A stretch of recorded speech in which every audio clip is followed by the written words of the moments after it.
धोखा एक ऐसा शब्द जो हर किसी की जिंदगी में शामिल होता है।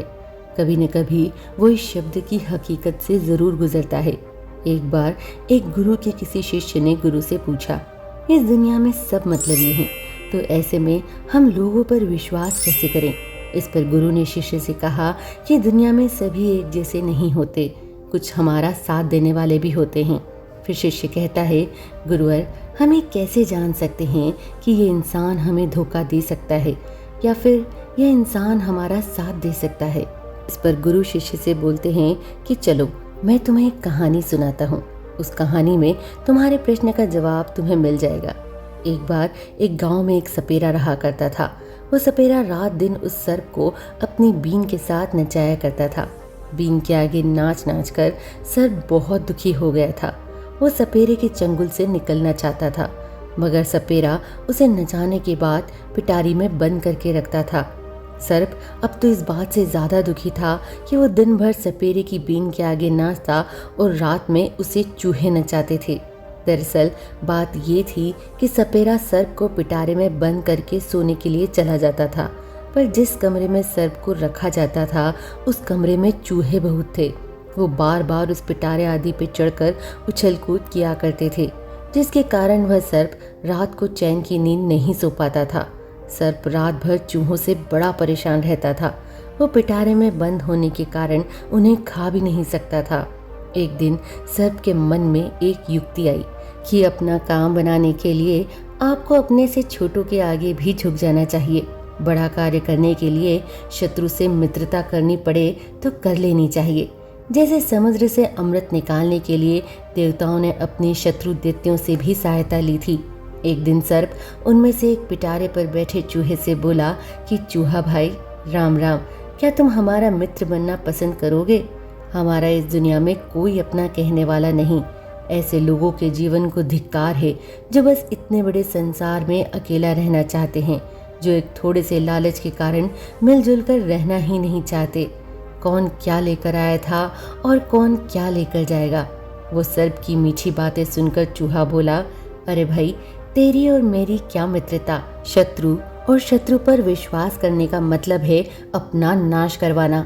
बुद्धिमान लोग कहते हैं कि मित्रता और विवाह बराबर वालों को ही शोभा देता है। दुष्ट स्त्री, शक्तिशाली व्यक्ति, शत्रु और शास्त्रधारी पर ऐसा कौन विद्वान है जो पूर्ण रूप से विश्वास कर सकता है। पापी दुष्टों के प्रति यागना करके जो उनके साथ हाथ मिलाता है या फिर मिलता है, वो निरपराध होते हुए भी दंडित होता है। मनुष्य को ये दो काम कभी नहीं करने चाहिए। पहला, दुर्बल होकर बलवान के सामने वीरता, और दूसरा, बलवान होकर भी शत्रु पर विश्वास कभी नहीं करना चाहिए। कहते हैं जो लोग इन चारों लोगों की प्रशंसा करने पर उनके साथ मिल जाते हैं, उनसे मित्रता बांध लेते हैं, उन्हें मृत्यु के मुंह में गया हुआ समझ लेना चाहिए। पहला, जुआरी, दूसरा, खुशामद करने वाला, तीसरा, वेश्या और चौथा, शत्रु। ये चारों तभी प्रशंसा करते हैं जब उन्हें आपसे कोई स्वार्थ पूर्ति करनी होती है। चूहा बोला, हे सर्प, मैं तुम्हारे स्वभाव को अच्छी तरीके से जानता हूँ कि तुम मीठी मीठी बातें क्यों कर रहे हो। धूर्त लोग हमेशा किसी को अपने जाल में फंसाने के लिए इन्हीं चीज़ों का सहारा लेते हैं। पहला, मीठी वाणी, दूसरा, वेशभूषा, तीसरा, औषधि, चौथा, तंत्र मंत्र, पांचवा, समय। इसके बाद चूहा कहता है कि तू जरूर मुझे ठगने का प्रयास कर रहा है, मैं तेरी मीठी मीठी बातों में नहीं आने वाला। इतना कहकर वो चूहा वहां से चला गया। थोड़ी देर के बाद एक दूसरा चूहा पिटारे पर आकर फिर से कूदने लगता है। सर्प ने फिर से मधुर वाणी में उससे भी वही बात कही जो पहले चूहे से कही थी कि चूहा भाई, मैं तुम्हारा मित्र बनना चाहता हूँ, क्या तुम मेरी मित्रता स्वीकार करोगे? तुमसे मुझे बिल्कुल भी भयभीत नहीं होना चाहिए, क्योंकि मैंने अब संन्यास ले लिया है। मैंने हिंसा का मार्ग छोड़ दिया है और मैंने ये सत्य प्रवृत्ति को धारण कर लिया है। मैंने समस्त जीवों के साथ भेदभाव करना छोड़ दिया है। अब मैं सबको अपना मित्र मानता हूँ। शत्रुता में क्या रखा है? सबसे मिलजुल कर रहो, सबका भला सोचो। परोपकार से बड़ा कोई धर्म नहीं होता, दया से बड़ा कोई पुण्य नहीं होता। चूहा कहने लगा, सर्प, तुम्हारे साथ मित्रता करने से मुझे क्या लाभ मिलेगा? तब उस सर्प ने कहा कि चूहे भाई, अगर तुम मेरा मित्र बन जाते हो तो मैं तुम्हें रोजाना स्वादिष्ट मिठाइयाँ खिलाया करूँगा। यहाँ से थोड़ी ही दूर पर एक मेरे मित्र सेठ की मिठाई की दुकान है। अगर तुम इस पिटारे में छेद कर दो तो मैं तुम्हें अपने साथ मिठाई खाने ले चलूं। वो मूर्ख चूहा सर्प के छल भरी बातों को नहीं समझ पाया। मिठाई के लालच में आकर उसने पिटारी में छेद कर दिया। अब सर्प ने उस पिटारी से मुंह निकाला और उस चूहे को पकड़कर खा लिया। थोड़ी देर बाद वहां दूसरा चूहा आया तो उसे भी पकड़कर सर्प ने खा लिया। इस प्रकार उसने कमरे के सारे चूहे खत्म कर दिए और पिटारे से निकलकर जंगल की ओर निकल गया। इस कहानी को खत्म करने के बाद वह गुरु अपने शिष्य से कहते हैं कि बेटा, जो मूर्ख बुद्धि के लोग होते हैं वो अपनी मूर्खता से ऐसा काम करते हैं जो खुद तो मरते हैं और निर्दोष लोगों को भी मरवा देते हैं। इसीलिए मूर्ख, दुष्ट स्वभावगत शत्रु प्राप्त करने वाले लोग और अधर्म से जीविका चलाने वाले लोगों से सदैव दूरी बनाकर रखनी चाहिए। जैसे आग लगने पर सूखी लकड़ी के साथ गीली लकड़ी भी जल जाती है, उसी प्रकार इनके साथ रहने पर सज्जन लोगों को भी निर्दोष होते हुए दंडित होना पड़ता है। इसके बाद वह गुरु शिष्य को 5 तरह के लोगों के बारे में बताते हैं और कहते हैं हमेशा इन 5 लोगों से दूर रहना। हालांकि इन सभी से बचकर रहना चाहिए, लेकिन मीठी छुरी या फिर बगुला भगत से हमेशा बचकर रहो। बहुत सी लड़कियां इस तरह के लोगों का शिकार हो जाती है। ये लोग पहले ही भांप लेते हैं कि किसे क्या पसंद है, फिर वो उसी तरह की बातें करते हैं। वो हमेशा हंसते, मुस्कुराते और सकारात्मक सोच को प्रदर्शित करते हैं। दोस्ती करने का ये उनका तरीका होता है। ऐसे लोग बड़ी मासूमियत से आपकी जिंदगी का हिस्सा बनते हैं और आपकी अच्छाई का फायदा उठाते हैं, और जब तक आप होश में आते हैं वो आपका फायदा उठाकर निकल चुके होते हैं। हालांकि उनमें से कुछ का मकसद चोरी भी होता है। अच्छे विचारों में लिपटे ये लोग आपको आपके परिवार के प्रति विद्रोही भी बना सकते हैं। दूसरे लोग, मूर्ख भी कई प्रकार के होते हैं। पढ़े लिखे लोग भी मूर्ख होते हैं। यदि आप मूर्ख नहीं हैं तो आप मूर्खों से जितना दूर रहेंगे उतने ही लाभ में रहेंगे, अन्यथा आपकी गिनती भी मूर्खों में होगी। मूर्ख व्यक्ति को आप अपना दोस्त समझकर उसे कोई रहस्य बताएंगे तो वो कभी भी राज नहीं रहेगा। आजकल फेसबुक और व्हाट्सएप पर ऐसे लाखों मूर्ख पाए जाते हैं जो अपनी और अपनों की जिंदगी को जग जाहिर करने में लगे रहते हैं। वो अपने जहरीले विचारों से अवगत कराते हैं। वो इस माध्यम का सही उपयोग करना नहीं जानते। मूर्खों की कोई निश्चित विचारधारा नहीं होती।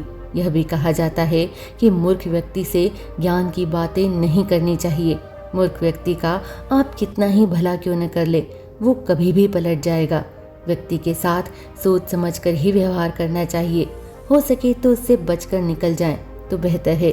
यदि आप उसका भी विद्रोह करेंगे तो खुद को भी मूर्ख साबित कर देंगे। पढ़े लिखे मूर्खों से समाज और राष्ट्र का ज्यादा नुकसान होता है। तीसरा लोग है नकारात्मक व्यक्ति।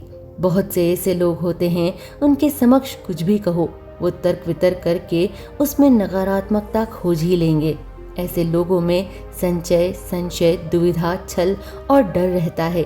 उनके मुंह से हमेशा नकारात्मक बातें ही निकलती हैं। नकारात्मक लोगों की जुबान पर हमेशा यही शब्द विराजमान रहते हैं, ये काम तो हो ही नहीं सकता, वहां जाकर क्या करेंगे, ऐसा करने से कुछ हासिल नहीं होगा, इस कार्य में कभी सफलता नहीं मिलेगी, यदि तुमने ये किया तो बर्बाद हो जाओगे। ऐसे हजारों वाक्य हैं जो नकारात्मक व्यक्ति की जुबान पर पड़े रहते हैं। नकारात्मक लोगों के साथ रहने से आपके भीतर निराशा, उदासी और तनाव का विकास होगा और आप भी खुद को अपनी जिंदगी में हारे हुए व्यक्ति समझोगे। नकारात्मक दृष्टि वाले लोग ब्लैक होल जैसे होते हैं।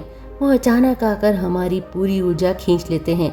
हम सकारात्मक बने रहने की कोशिश करते हैं पर उनकी नकारात्मकता हमारे ऊपर हावी हो जाती है। चौथे लोग हैं घमंडी और ईर्ष्यालु। ऐसे कई व्यक्ति हैं जो कुछ नहीं होते फिर भी घमंड पाले रखते हैं और लोगों पर जबरन ही रोब झाड़ा करते हैं। ऐसे बहुत लोग हैं जो बहुत कुछ होते हैं, उनके पास धन, पद और सम्मान सब कुछ होता है और वे इसी कारण से घमंड करते हैं। दोनों ही तरह के लोगों से बचकर रहेंगे तो फायदे में रहेंगे, अन्यथा ये लोग आपको हीनता का बोध कराते रहेंगे और आपको हर दम नीचा दिखाते रहेंगे। हाँ, ये बात सही है। व्यक्ति को थोड़ा बहुत घमंड होता है, लेकिन कुछ ज्यादा ही घमंड है तो फिर वो आपको मित्र तो कतई नहीं बना सकता। अगर आपका कोई दोस्त आपसे पहले अपनी बात कहना चाहता है तथा वो आपकी बात सिर्फ इसलिए काट देता है क्योंकि उसकी राय से जुड़ा है, तो सही मायने में आप अहंकारी व्यक्ति से बात कर रहे हैं। ऐसे लोग अपने अहम के लिए घंटों लड़ सकते हैं। वो किसी भी सूरत में अपनी गलती नहीं मानते।